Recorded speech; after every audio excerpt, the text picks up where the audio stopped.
है और इस मिसाइल की जब तैनाती भारतीय सीमाओं पर की जाएगी, जब युद्धपोतों पर इसकी तैनाती की जाएगी, जाहिर तौर पर जो भारत के दुश्मन हैं वो कांपते नजर आएंगे, डरते नजर आएंगे और ये मिसाइल की जो मारक क्षमता है वो काफ़ी दूर रहने वाली है। और K5 मिसाइल को लेकर बात की जाए तो ये आधुनिक मिसाइल जो रडार है, सैटेलाइट है, उनसे बचती हुई अपने टारगेट को तबाह करके वापस लौटने में सक्षम है। तो भारत के पास अब एक और आधुनिक मिसाइल जो है वो शामिल होने वाली है। भारतीय सेना के बेड़े में इस मिसाइल को जल्द ही शामिल किया जाएगा। इसी विषय पर हम कुछ खास मेहमानों से भी बातचीत करेंगे, उनसे भी हम समझेंगे कि किस तरह से ये मिसाइल जो है वो खास रहने वाली है, किस तरह से मिसाइल जो है वो भारतीय सेना को मजबूत करती नजर आएगी। इसी पर आप खास रिपोर्ट देखिए।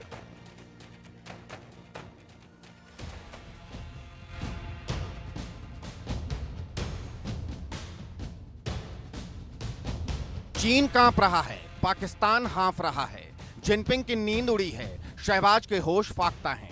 इसकी वजह है हिंदुस्तान की मिसाइल पावर, जिससे ये दोनों मुल्क घबराए हुए हैं, थर्राए हुए हैं। भारतीय नौसेना का लोहा दुनिया मानती है, जानती है हिंद की नेवी कितनी डेंजरस है और अब भारतीय नौसेना की पावर और पावरफुल होने वाली है। इसकी ताकत और ताकतवर होने वाली है क्योंकि इसे मिलने वाली है सबसे डेंजरस, सबसे आक्रामक किलर मिसाइल।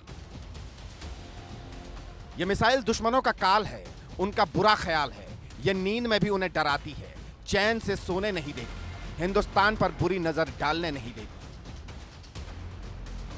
यह हिंदुस्तान के दुश्मनों का नया खौफ है, टेरर है। भारतीय नौसेना तेजी से अपनी ताकत बढ़ा रही है। नौसेना की परमाणु पनडुब्बियों में नई और अधिक ताकतवर मिसाइलें तैनात की जा रही हैं। भारत की नई अरिहंत क्लास परमाणु पनडुब्बी S4, जिसे अरिदमन के नाम से भी जाना जाता है, उसमें अब अत्याधुनिक K5 मिसाइल लगाई जाएंगी। K5 एक सबमरीन लॉन्च बैलिस्टिक मिसाइल है। इसे भारत में ही विकसित किया गया है। इसकी रेंज 5000 से 6000 किलोमीटर है। हल्के वॉरहेड के साथ इसकी रेंज 8000 से 9000 किलोमीटर है, जबकि वॉरहेड क्षमता 2000 किलोग्राम है। यह मिसाइल MIRV तकनीक से लैस है और एक साथ कई टारगेट पर हमला कर सकती है। इसमें दुश्मन के रडार को धोखा देने की क्षमता है। इंडियन नेवी और DRDO ने मिलकर K5 नाम की एक सबमरीन से लॉन्च होने वाली बैलिस्टिक मिसाइल बना ली है। इसकी रेंज 6000 किलोमीटर होगी और ये सबमरीन से लॉन्च होने के बाद अपने साथ एक 2000 किलो का वॉरहेड लेके जा पाएगी। जरूरत के मुताबिक इसमें एक कन्वेंशनल हाई एक्सप्लोसिव वॉरहेड या एक न्यूक्लियर वॉरहेड फिट कर पाएंगे। अगर जरूरत पड़ी तो इसमें MIRV यानी multiple independently targetable re entry warhead भी फिट कर सकते हैं। यानी यहां मिसाइल लॉन्च होने के बाद एक साथ 4 या 5 अलग अलग छोटे छोटे वॉरहेड से दुश्मन के 4 या 5 अलग अलग टारगेटों पर हमला कर पाएगी। K5 बैलिस्टिक मिसाइल को समंदर से दागा जाए तो चीन, Pakistan, Australia, Africa, middle east और यूरोप तक हमला किया जा सकता है। जाहिर है K5 मिसाइल के परमाणु पनडुब्बी में जुड़ने से भारत की समुद्री शक्ति में जबरदस्त इजाफा होगा। लॉन्च के बाद K5 मिसाइल की स्पीड ध्वनि की रफ्तार से 7 गुना ज्यादा हो जाएगी। इसको बनाने में इस तरह की मटेरियल्स का इस्तेमाल किया जा रहा है जो कि आसानी से रडार द्वारा डिटेक्ट नहीं होगी।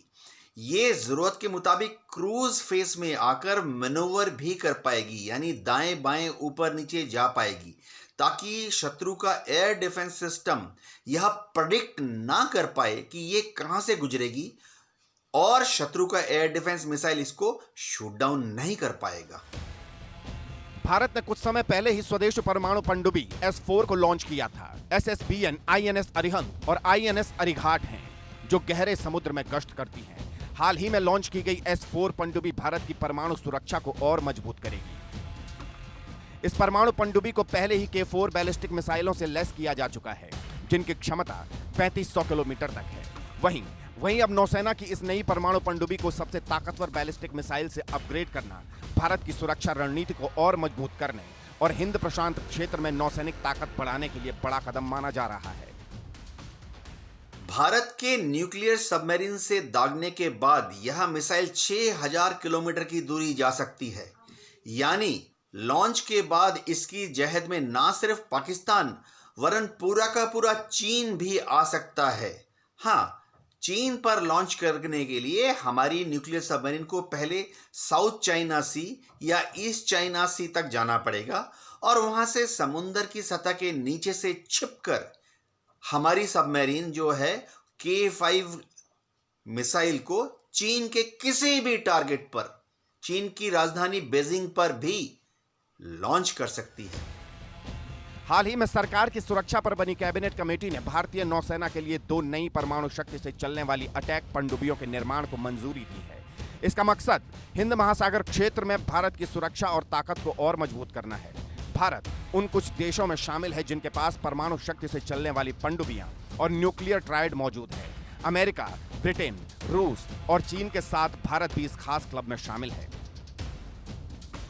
भारतीय नौसेना के पास पहले ही K4 मिसाइलें मौजूद हैं, जिनकी रेंज 750 से 3500 किलोमीटर तक है।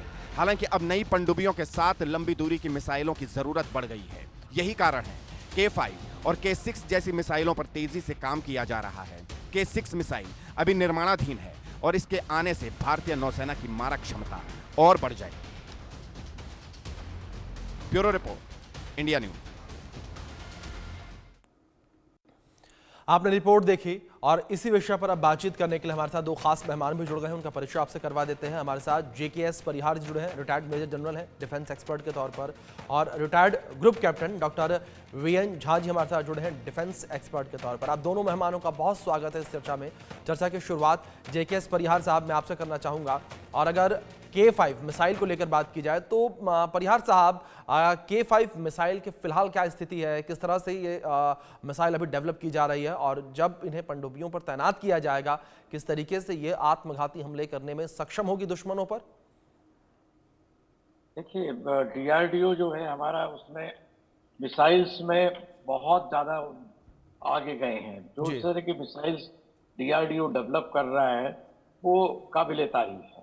और हर बड़े बड़े देशों के पास, अगर आप चाइना, रूस, अमेरिका और फ्रांस इत्यादि यूरोपियन देश को छोड़ दें तो इसमें इतना एडवांस टेक्नोलॉजी और रिसर्च इनोवेशंस नहीं हुए। एक बात मैं आपको स्पष्ट कर देता हूं कि ये जो भी मिसाइल प्रोग्राम सबमेरीन्स के होते हैं, न्यूक्लियर वारहेड्स के होते हैं, कोई भी देश इसको घोषणा करके और day to day live coverage type T20 match की हर बॉल की तरह से आज हम कहाँ पहुंचे, कल कहाँ पहुंचेंगे, वो नहीं करता है।